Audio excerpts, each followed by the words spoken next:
Welcome back to my YouTube channel. Today we are going to start a new series on Postman. In this series, we will be discussing what is Postman, how requests are created, how we can validate the responses, how we can write the test, and how you can execute this collections or the set of test cases from the command line, and how we can generate an HTML report. Finally, we will be discussing about how it can be integrated with any CI/CD tool. To begin with, let's first discuss about what is Postman.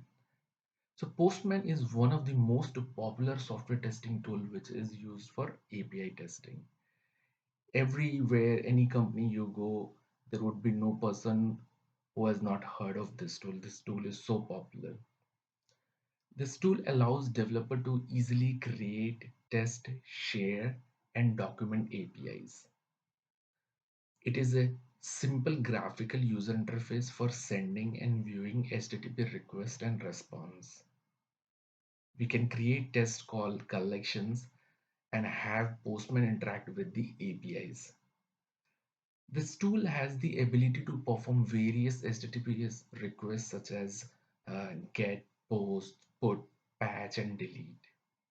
It can convert the API to code for languages like JavaScript and Python.